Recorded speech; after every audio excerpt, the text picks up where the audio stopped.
Pwedeng pakikwento yung buong pangyari, ma'am. Bali, nung madaling araw po yun ng November 12 po. Okay. Galing po ako sa bahay po nung kasamahan ko. Okay. Nag-book po ako ng angkas bandang mga 1:00 po ng madaling araw. Okay. Tapos dumating na po yung rider. Nakita naman po niya na nagkakasayahan po kami. Pero nung humati na po ako ng mga kasamahan ko po dun sa kanya, kung nasan po yung pinagpwestuhan niya ng Andun motor. nga sa video, kita. Yes po. Sige po. Ang sabi po ng mga kasamahan ko, kung makaya daw po kung ihatid ng rider. Sabi naman po ng rider, okay po, sakay na. Sabi niya, nung sumakay na po ako, dali-dali na pong umalis yung rider po. Wala po siyang yung po may mga policy po sila na hindi po pwedeng magsakay ng nakainom. Kasi kung sasabihin naman po niya yun, hindi naman po ako mag-i-insist na sumakay po. Okay. Ika-cancel ko na lang po sana yung booking ko. Tapos after po noon, habang nasa biyahe po kami, nag-cellphone po ako. Pero napapansin ko po, na doon po siya dumadaan sa mga lugar po na medyo madidilim. Hindi ko po kasi kabisado yung Pasig. Okay. Yun po, yung madidilim po, parang mga subdivision or mga village po yun. Sinabihan ko po siya na, Kuya, bakit dito po tayo sa mga madidilim? Ang sabi niya po sa akin, shortcut daw po. Maya-maya po, huminto po siya doon po sa may mga talahiban po. Akala ko po magsi-CR lang po yung rider.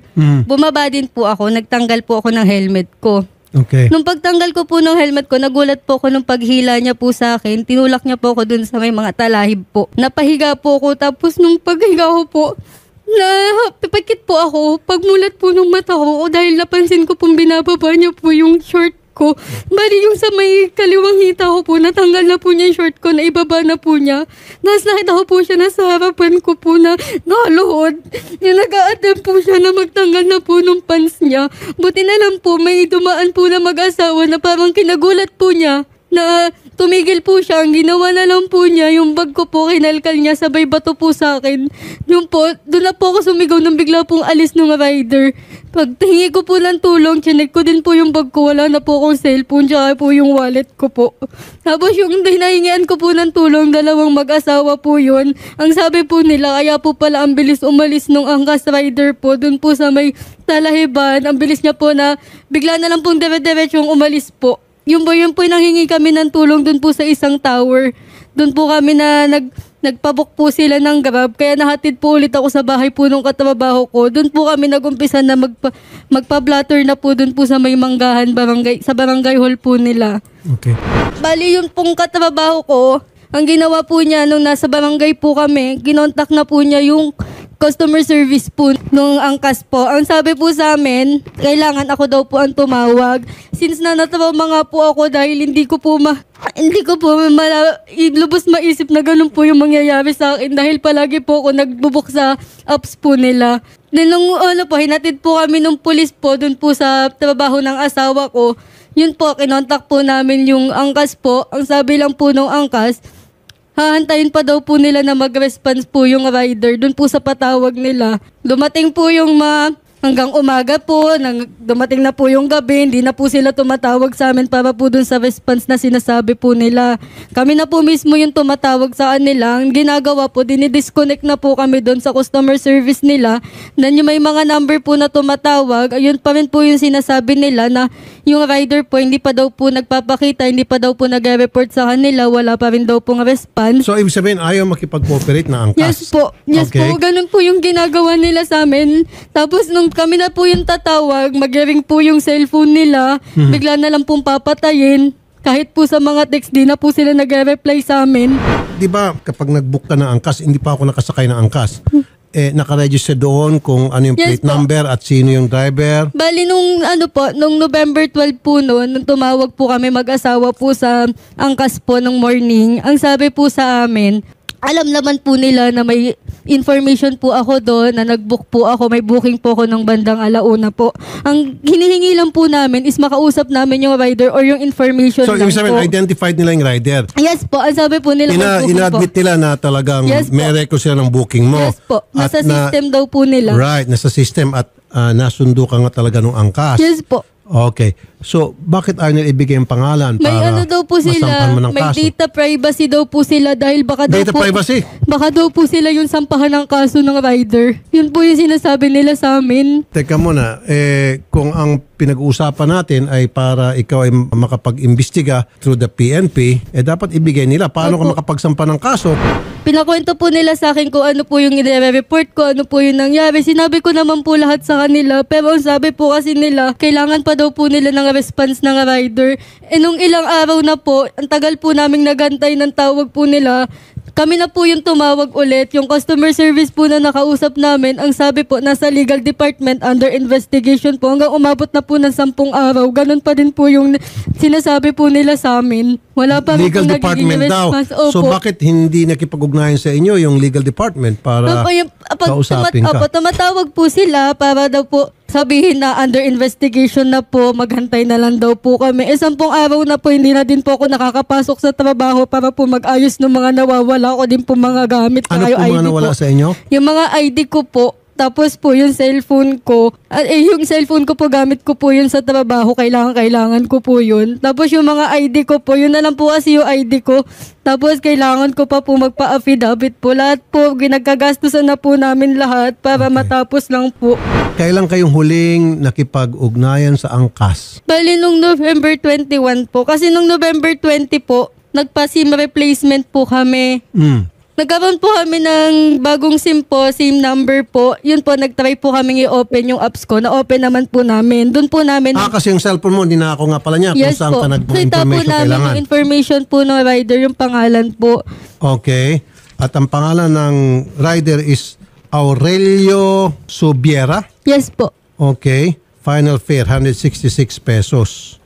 Okay, nandito yung date, November 12, 1:38 a.m. Okay. So bakit nila ayaw ibigay samantalang meron ka naman talaga information ng ganito? Kaya lang nawala, kaya kailangan mo hingin Yes po. because na kasama sa ninakaw yung cellphone mo. And you have this information. Yes. They know that. Pero ayan siya. Tinatago nila dahil sa data privacy raw. Yes po. At gusto mo lang makuha yung information na yan para yan ay may sumiti mo sa mga kinangkulan sa yes pagsasampa mo ng kaso, reklamo. Okay. So, by the way, makailang beses po tinatawagan ng RTIA ang angkas at Shari, ano sabi ng angkas? Nagbigay lang po sila, sir, ng komento. Kasi kanina meron kang pinakitang sulat, kaya lang yung sulat hindi naka-address sa atin, so Apo. hindi natin babasahin yon. Yes po. Yung sulat na pinadala kay Shari through Viber, yun ay tungkol doon sa kanilang panawagan sa kanilang customers at stakeholders. Opo. Wala tayong pakialam doon. Yes po. Kung meron silang gustong sabihin sa atin dahil sa ating pag-intervene,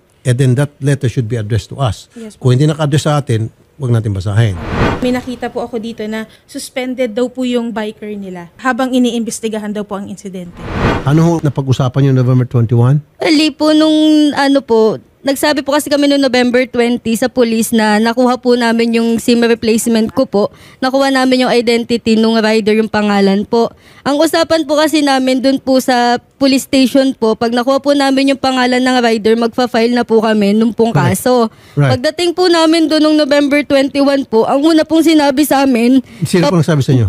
yung pong isa pong nakausap namin na police po dun sa station po. Police, okay. Ang sabi po niya sa amin, papunta na daw po yung rider, papunta na daw po yung angkas. Nakinagulat po namin kasi hindi nga po nakikipag-usap sa amin nung rider So paano nalaman ng police na papunta na yung rider? Nakikipag-ugnayan po sila sa angkas. Yun po yung sabi niya, na papunta na daw po. Akala po namin, doon po sa police station kami mag-uusap. Nagulat kami, doon na po kami mag-uusap sa barangay daw po. Kasi doon daw po dumiretso yung angkas po. Pagdating po namin doon, sabi po sa amin ng police, isettle na lang daw po kasi pag magkaso daw po, mahabang proseso. May Makipag-usap na nagsabi lang siyang daw. ganun police? Yes po. Anong pangalan ng police na yon? Hindi po namin nakuha yung pangalan ng police pero makikilala po namin siya doon po sa station po nung So Manggaan po. parang pinipilit ka na makipag-settle na lang. Opo, makipag-settle, makipag-usap daw po muna kami dun po sa may barangay. So parang dinidiscourage ka ng police. Opo. Okay. Sabi po ng asawa ko, tutuloy po yung kaso. Pero ang sabi po ng polis, hantayin na lang daw po namin yung rider, makipag-usap daw po muna kami. At dumating naman? Opo, hindi naman po dun sa may police station, dun po sa may barangay Manggahan po. Kami pa po yung nagpunta dun. Bali, 2 oras mahigit po kami pinagantay nung angkas tsaka nung rider po bago po sila makarating. So sino kasama nung rider? May kasama po siyang representative po ng angkas. Okay. Pagdating po namin doon, ang bukang bibig po kaagad nun sa Bausi. Tapusin na daw po yung usapan, isettle na lang daw po namin kaagad. Kahit sinabi ko po na ganun po yung nangyari sa akin, na hinubaran po ako ng rider, binaba po yung Teka short muna. ko. Okay. So dalawa na. Una, yung pulis na pinuntahan mo at sabi para magsampa ng reklamo, sabi mag-areglo na lang dahil kapag hindi mag-areglo, mahabang proseso, parang discourage ka. So tinuro kayo sa barangay. Yes Pero sa po. barangay, yung bawsi ng barangay, Opo. discourage ka rin? Opo. Sabi makipag-areglo na? Areglo na lang daw po, isettle na lang daw po namin, tapusin na daw po yung usapan namin sa barangay. So ano nangyari dun sa usapan sa barangay? Nakipag-usap po kami, tapos sabi naman po namin, sige po, kung makikipag-settle, okay po. Kasi ilang araw na po kung di nakakapasok sa trabaho, ang laking abala na po, ang laki na din po na nagagastos namin. Ma'am Pau Garcia, magandang hapon. Magandang hapon, sir. Ma'am, ang gusto ko lang po confirmation na nung November 12, sa araw ng pinangyarihan, insidente, pumunta talaga sa inyo dyan, itong si alias sir. Carla para magpa-blatter. Tama? Opo, opo. Pero po hindi muna dito sa amin sa Bausi.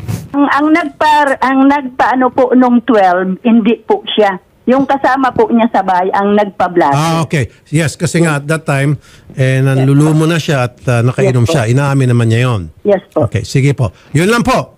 At maraming Opo. salamat po, Miss Yun lang Garcia. po ang, sir. Sir, excuse me. Yes, ma'am. Dito po sa amin, sir, sa Barangay Bausi, hinabot po kami dito ng 3 hours kasi gusto ko pong makausap yung may hawak ng rider. So, dumating naman po, is tapos na. Nagkasundo po sila na walang bayaran dito sa amin sa barangay, doon na po sa office ng rider. Ngayong pong gabi, sir, pupunta siya doon para doon po sila mag-uusap. Kasi may sulat po yan, sir, eh. Teka na muna, ang teka muna. agreement niya. Bakit siya magkikipag-areglo sa opisina ng rider sa angkas? Kasi po, sir, nakikiusap ang rider na dapat dito po sa amin magbabayar kasi sabi niya, ang halaga po ng cellphone niya is mahal.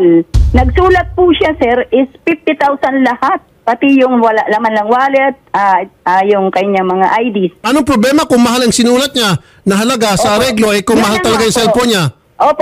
Opo, yun po ang usapan nila ng rider. Hindi, kasi medyo pumunting ang tenga ko. Sabi mo, yung amount na hiningi niya mahal. Ma'am, labas ka na doon kung mahal ang hinihingi niya. Kung yung talagang halaga nang nawala sa kanya, pati kasamang abala. So, anong pakialam mo doon? Opo, labas na po kami dun, sir, kasi Correct. natapos na po kasi sa barangay. Kaya nga, again, do not use that word mahal. It is not for you Yes, sir. to make that decision whether mahal ba o hindi ang kanyang Yes, sir. Yes, sir. hinihinging Yes, sir. pang-areglo. Because, una, yung cellphone na nawala sa kanya, yung mga gamit na nawala sa kanya, you don't know the value of those things.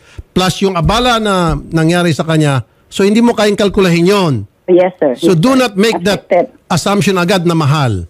Kasi dalawang beses na sa prostrate, kaya siya napunta sa amin dahil nakita niya na parang kinakampiyan ng lahat ng mga kinaukulan, kinakampiyan niya ang angkas. Otherwise, kung nakita niya na naging patas ang mga nilalapitan niya mga otoridad, hindi niya kailangan kami dito. Oh, Kaya nga sir, siya pumunta dito sa amin ganito po as a last sila resort. muna dapat ngayon, sir. Ngayong gabi. Sabi ko nga, kung gusto niyo na kailangan pa rin kami, i-assist namin doon siya. Kaya po kami napatawag sa inyo para i-verify lang kung talagang totoo nagpa-blatter. Yun lang po kailangan namin sa inyo sa matter of fact. After po yan ng 21. Okay. 21, napakahaba na po ng panahon. Napakahaba ng panahon. Anong ibig niyo sabihin doon? 12 yun, sir, nangyari. Kaya nga, May dala siya ng, may dala ma'am, siya sandali lang, mukhang kumakampi ka. Kaya nga, bakit napakahabang panahon? Dahil pinaikot-ikot siya ng angkas. Opo. Ay, o kaya nga. Pinaikot-ikot sila, sir, ng angkas. Correct. Bago sila bumalik po dito ng 21. Correct. Pinaikot-ikot Yes, siya ng sir. angkas. Pangalawa, yung pulis, kinakampihan yung angkas. Pangatlo, yung barangay, kinakampihan yung angkas. Puro kampi-kampi sa angkas dahil kung, sabi ko kanina, kung walang pagkakampi ginagawa itong mga nilapitan niya at tinulungan siya ng diretsyo, hindi na dapat siya pumunta sa amin ngayon. Kaya nga natagalan kasi gusto niya masolve nang siya lang mismo at mga kasama niya, kasama na yung mister niya, na ayusin yung problema. Okay? Opo. Okay. Yung pong araw na to sa mamayang gabi, mayroon po silang usapan dapat sa angkas, sa office Hindi ng po angkas. sabi niyo po nung nakipag-usap po kami doon, nung inubaran ako, sabi niyo, ayan nyo na lang, wala naman pong nangyari. Oh, Isettle na lang po. ay siya yun? Yung yun po yung nausap ko po nung, yung po yung nag-aayos sa amin kahapon. Wala naman din pong naayos eh. Kasi hanggang ngayon po ang sinasabi po nung angkas, kailangan po namin mag-usap. Negotiation pa rin po na hindi naman po natapos dun sa barangay. Sandali. So, Ma'am, sino yung nagsabi na hayaan mo na, total, kahit nahubaran ka, total, wala nangyari? Sabi, sir, pumunta po yan dito para magpa-blatter po. Lahat po na blatter niya na pangyayari po, andito lahat po Okay, sa blatter. sige po. So ma'am, sir. ma'am, makinig ka. So nakita nyo na po ang dahilan kung bakit tumagal at bakit ngayon lang siya pumunta? Depende po sa kanya, sir. Kaya tumagal at ngayon lang siya pumunta dahil nga pinaikot-ikot siya ng angkas. Dahil kung hindi siya pinaikot-ikot ng angkas at hindi kinampihan ng mga nilapitan niyang barangay at pulis yung angkas, then hindi na dapat siya pumunta dito ngayon. Nagets mo? Yes, sir. At least, ginawa niya ng paraan. Dumaan siya sa proseso. Nagets mo? Proseso. Yes, sir. Kaya lang, yung proseso, hindi naging maayos. Di ba? She got frustrated with the process, kaya pumunta na siya rito. Sir, pero hindi niya po tinapos yung usapan nila ngayong gabi, sir. Dapat pumunta muna Ma'am, siya dito. who are you to dictate upon her na dapat tapusin yung pakikipag-areglo tonight? Kung ayaw niya pumunta sa aregluan tonight, karapatan niya yon. Yes, sir. It is not for you to make that decision for her na pilitin siya at udyukan siya na pumunta mamayang gabi. Para bang masyado kang kampi sa angkas? Oh, hindi po. Kasi sila naman na po, sir. Kasi Kaya nga, wala na ma'am, po sila okay. dito sa barangay, eh. Oo nga. Opo. Opo. Ang sinasabi ko po sa inyo, ayaw niya makipag-areglo sa angkas kaya pumunta siya rito dahil ang gusto niya po is hustisya. Dahil pinaikot-ikot na po siya. Oo nga, may aregluan tonight. Hindi ko alam kung bakit alam mo yung pakikipag-aregluan at bakit gigil na gigil ka na kailangan pumunta na siya mamayang gabi. Ba't sobrang gigil mo? Ano meron? Nagsulat na nga po siya, eh. Na yun na po Meron ho ba mga ang commissioner nila. dyan sa inyong opisina? Wala po. Walang commissioner. Okay. Sige po. Salamat po, madam. Captain Lorente Tiaño. Yes, sir. Ano po? Magandang hapon po sa inyo po at sa lahat po ng tagapaginig po ng Ito inyong pong program, kaso sir. laban sa angkas na yung isang rider nila nag-attempt na halayin at ninakawan pa itong pasahero nila at naisampa na natin kaso dyan sa inyo o inilapit. Pati daw yung mga pulis ninyo nagdidili-dali at kinakampiyan po yung angkas. Sir, dito po sa headquarters po ng Pasig City Police Station, wala po nire-report po na ganyan. At saka, sir, unang-una po, nakikinig po ako kanina, hindi po gawain ng pulis yung mag-areglo, mag-ayusin yan. Thank you. That's exactly what I want to hear. Thank you. Sandali po ha. Attorney Garrett, Yes po, sir. Magandang hapon po. gusto ko sa Monday mag-issue ka agad ng resolution. Ipatawag natin itong angkas at lahat ng yung pulis, barangay, yung nilapitan ni ma'am na taga-barangay at yung pulis para bigyan natin ng leksyon mga ito na dapat ang trabaho ng mga pulis hindi pag-aregluhin. Dapat ang aregluhan doon sa piskalya. That's correct naman po, Senator. No? Kasi at the level of the police, their job is to apprehend yung criminal if ever there is a crime and also to gather that proper evidence for filing po doon sa piskalya. Especially po dito, Sen. The crime is robbery with attempted rape. It's very clear po na nawalan po ng cellphone, so that's the robbery. Attempted rape dahil sa awa po ng Diyos, wala pong nangyari. But they should have still treated this as a very serious incident. Sana, yun nga po, hindi na lang kinampihan or pinaboran ng barangay, police, and everyone else. Ito pong angkas rider. Nakita ko ng dahilan kung ba't kinakampihan. Siguro nakapanaang ka, siguro na-operan. Kasi hindi naman siguro, hindi naman magsasalita yung mga nilapitan yung mga otoridad kung hindi nakapa na angkas yun. That's also a possibility, Senator. Ang masaklap pa rito, doon puminit ang ulo ko ng husto na sinabi nung babae ba nagsabi o lalaki na, total, hindi ka naman nagalaw. Yun po yung sa Bausi po. Babae. Opo. Kita mo? Imbis na kampihan ka dahil kapwa kay babae, kinampihan pa yung angkas. Siguro nakapana. Ano po, ako pa po yung pinagalitan. Bakit daw po ako nagbubuk ng nakainom? Sabi ko po, hindi ko po kasi kabisado yung sa Pasig po. Kaya po nagbook ako dahil yun po, ihahatid po talaga ako diretso po sa amin. Sabi po sa akin, lesson learned sa susunod, wag nang ganyan. Ganun po yung sinabi sa akin. Teka muna, victim blaming yan. Karapatan ng sino man ang mag-book. Now, it's up to the angkas to reject or to accept. In this case, kung alam niyang lasing ka at bawal sa kanilang patakaran, edi wag kang iangkas. As simple as that. Kaya ang tawag angkas eh. Yun po yung tinanong sa kanya ng mga katrabaho ko po na wala po siyang sinabi na may policing gano'n. Ang sabi lang po niya, sige, sakay na. Ganun lang po. O, di ba? Kasi kung bawal yon, hindi kanya pasasakin. Aalis na siya kasi alam niya na nakainom ka. Opo. And then, lahat naman ng mga tao na sumasakay, whether angkas o grab, sinasabihan kung anong policy. Di ba? Yes. Kung nakita nila lasing, bawal ang lasing dito sa amin. O bawal yung dala mo mga kargamento, ano ba yung mga bitbit mo masyado malaki. They have to inform the pasahero. Di ba? In this case, wala. Wala po. Okay. Captain Lorente sa Substation 8, sino po yung hepe doon? Sir, Substation 8 po ng Pasig, Captain Latoha po, sir. Okay, Substation 8. Sir? Yes, Captain. May sir? Opo, Captain. Sir, kung maaari po sana para ho maiproseso na po natin yung reklamo po ni Madam, yung ating complainant po dyan. Pwede po siya mag-report po dito, sir, sa women's section po natin ng Pasig City Police Station, sir, para umusad na po yung kanyang reklamo. Matagal na po pala yan. Yes, matagal na nga po. Kung matagal na po, anong reaksyon nyo? Yun, sir, dapat po noon pa lang natin, sir, naiproseso na po natin. At alam nyo kung bakit natagalan, Captain? Yun nga po, sir, nadinig ko po nga, sir, sa conversation kanina, medyo may parang aregluhan daw. Dahil yung mga kabaro mo at saka yung mga taga-barangay mukhang nakapa nung angkas. Sir, nakakalungkot po yung ganong kalagayan, sir, na medyo nalilis po yung pulis natin sa ganong. Anyway, sir, ano po natin, sir, kasi kami po dito, sir, hindi po kami nag-tolerate ng ganyan na mga gawain, sir, yung mga areglo na yan, yung mga pag-aayusin. Pag-depende po yan, sir, doon sa ating complainant, sir.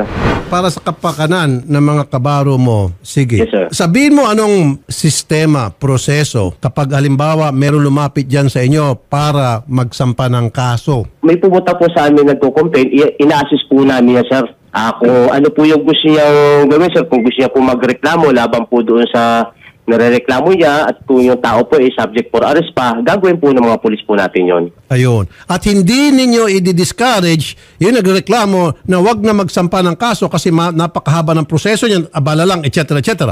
Hindi yung gagawin niya, Yes, sir, tama? hindi po talaga. Yes, sir, hindi po talaga natin, yan, dapat nga po, kinakampihan natin kasi biktima nga po yan, sir, kaya Thank hindi you. dapat ganun. So therefore, bakit ginagawa ito? Hindi kayo, sir, bakit ginagawa to ng ibang mga pulis? Yung ganong maling Yun nga patakaran? po, sir. Papaimbestigahan din po natin, sir, kung sino yung pulis po na tinutukoy ni Madam para ho mapaano po natin na hindi dapat ganun ang pulis. Thank Dapat serbisyo po dapat. Sige po, sasamahan po namin dyan sa inyong tanggapan, Captain, pero this time, meron na po mga taga-RTIA, maging mga staff ko sa Senado, para masiguro na hindi na po siya ngayon basta-basta na lamang isnabin. Yes, sir, yes, Bagkus sir. itulungan at Yes, hindi sir. na siya pwedeng i-discourage. Yes, sir po. Okay? Salamat po, Captain. Yes, sir. Welcome po, sir.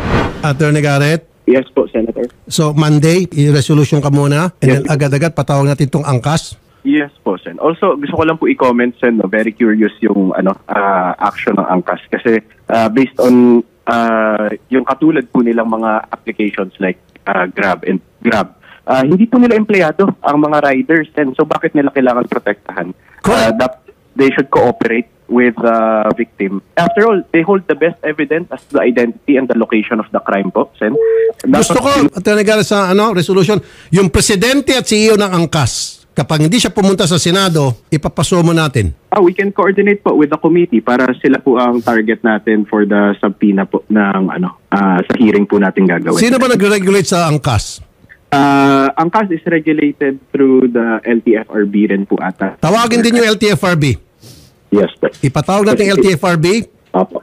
patawag natin yung angkas, yung presidente ng angkas, patawag natin yung police, pati yung taga-barangay na nag-discourage kay ate na nandito sa atin ngayon. This is all noted, Senator, and yung resolution po, we will file it as early as possible. Once po na ma-refer na po yan, we'll set the hearing. Kasi ang dami pong Pilipino sumasakay sa angkas, and to know na ganito ang policy, we should address their concerns po. In fact, sa kahilingan ng kasamahan natin dito, meron din siyang bad experience sa angkas, pero wag ko na lang daw banggitin. And I will respect that. As a matter of fact, marami ng reklamo laban sa angkas. So patawag natin LTFRB, patawag natin yung DOTR. Kasi pati tayo, tinatago-tago ang angkas. Tama ba? Opo. Ilang beses tayo tumawag?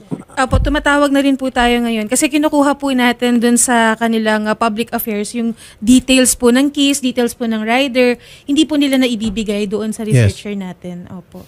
Sige, Attorney Garrett. Yes po, Senator. Ganun Work lamang. on resolution. We'll Thank have you. it done by. Thank you. Okay. Ito yan. Pwede nyo akong tanggihan dito, which ginagawa nyo in the past. Okay lang yan. Pero gagamitin ko po yung kapangyarihan na ibinigay sa akin ng 23 million Filipinos, kapangyarihan ng Senado na ipatawag in aid of legislation, imbestigahan ang mga reklamong inilapit sa akin dito. Subukan nyo magpumunta. I'm doing this para masolve ang isang problema at maibago yung mga maling polisiya nang hindi na tumaulit at magkaroon ng legislation.